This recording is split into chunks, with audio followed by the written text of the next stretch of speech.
Essentially, every FPS game, and this is something that I've taken with me from my professional Overwatch days. There was a professional Overwatch player by the name of Chauffeur, and he said that there are three integral aspects to an FPS game. One is mechanics, the second is positioning, and the third is game sense. And he said it more with the effect of improving a certain aspect will get you to a certain rank. So if you improve your mechanics, say I'm just using very arbitrary terms here. Don't Please don't take this literally, but say mechanics alone will probably get you to high plat or diamond. Knowing your own utility, just the limits of your own utility as an agent, will get you to high diamond, maybe low immortal. Knowing your entire team's utility and synergy will get you to high immortal, and knowing your entire team's utility, your own utility, having ace mechanics, and knowing your enemy's utilities and synergy, that hopefully gets you that radiant that you're looking for. I mean, these are the kind of aspects that I focus on very minutely. For me personally, I am not a very gifted mechanical player, but I have a very deep understanding of the game in terms of utility and their interactions and their synergies. So what I do personally is I work a little extra hard on my aim. Like, I'll spend a lot of time in aim trainers. I spend a lot of time in deathmatch, just to make sure that my aim and my mechanics are on point with my game sense and my positioning, because I know that I have game sense and positioning down pat. And what I really need to work on is my mechanical ability and my reflexes and just the tiny things like that. Like in Valorant, everything is about communication. Like there are 5 agents. Mostly there is one, like two duelist or one duelist and other support characters. So the support characters and duelists have to communicate with each other to like put up combos, play around each other, and like take trades to each other. Communication is like the most important thing in Valorant. So like if like suppose one duelist is Jet and Raze, the Jet will probably go to market door and close the door. Raze might nade CT or stairs according to the positions of the opponent team. So like they have to speak up, like I'm watching this angle and he's watching this angle. So like both of them doesn't watch the same angle and get killed from the angle they're not watching. Like if I bait out one important piece of utility from the opponent agent, like suppose if I bait out the Jet dash, so I'll say like Jet is wherever he is. Suppose Jet is A main and he doesn't have dash, so he can dash to side. In ranked matches, nobody usually talks that much.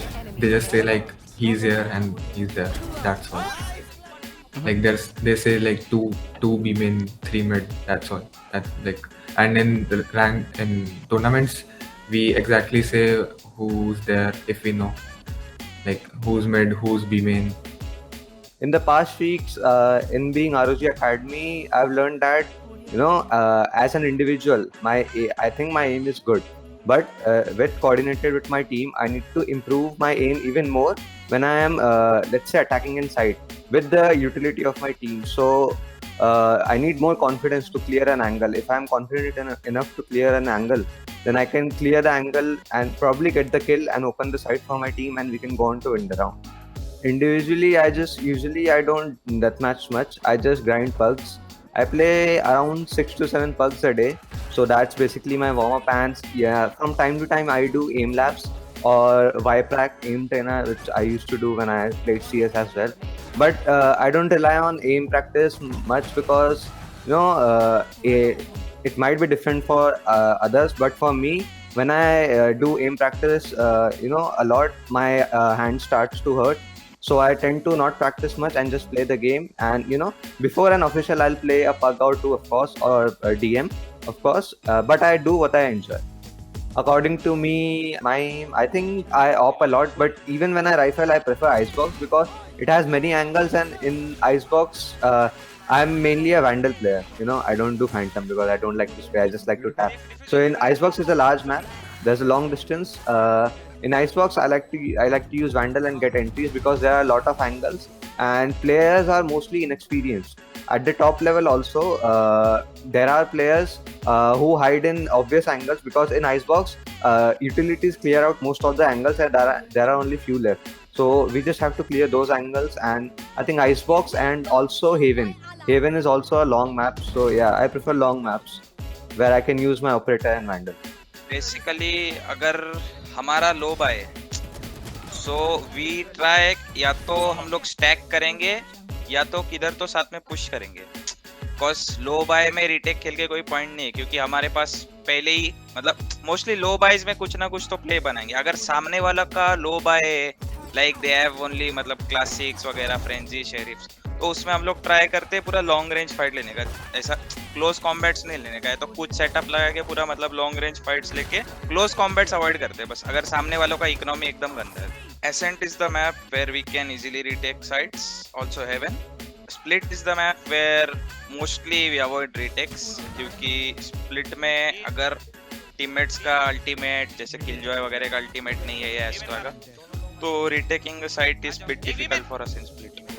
पूरा 5v5 retake situation है तो we will try to fight at choke angle जैसे कि CT Heaven city close या तो city close fight करने का try करेंगे या तो यूअल्स में ही फाइट करने का ट्राई करेंगे मतलब डिपेंड्स अभी हम लोग के लाइनअप में अगर वाइपर किलजॉय एस्ट्रा है वो सब है या फिर सोवा अल्टीमेट है जैसे कि वी कैन प्ले दो सिचुएशन या तो पोस्ट प्लांट खेलना है या तो चोक एंगल्स या मतलब शट डाउन करना है दो ही प्लान रहते हैं या तो शट डाउन कॉल या तो पोस्ट प्लांट में वी नीड वाइपर यूटिलिटी सोवा यूटिलिटी एस्ट्रा यूटिलिटी जो भी है और if we are planning for shutdown then we'll just play on crossfires इसके कांटेक्ट पे तू पिक करके मारना वैसा I think Astra is one of the biggest that is the agent that I play a lot and Astra is the agent that currently in the meta every pro team needs Astra in their team to take map control and deny map control on the map with Astra her pulls and her smokes and overall her entire kit is just designed to be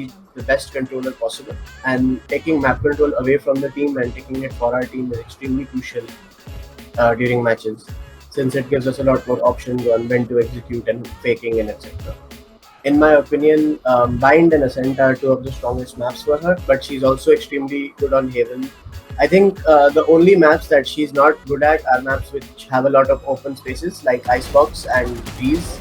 These are the maps where Omen can flourish and he can use the elevations and other surfaces well as he can teleport on top and change his angles a lot.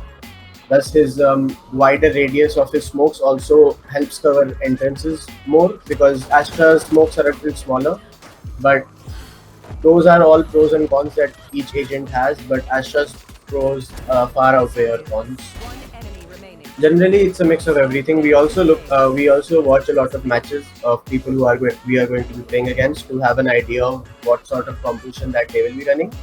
But it also combines with the meta that is currently popular in the Valorant Pro scene, plus how our playstyle is.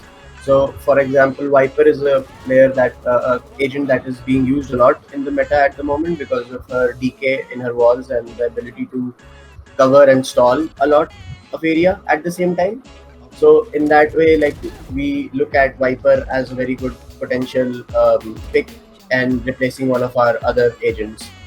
And in the same way, we also look at synergizing her with other agents that we can use. Like Sky is a very good pick if you want to synergize our agent with that.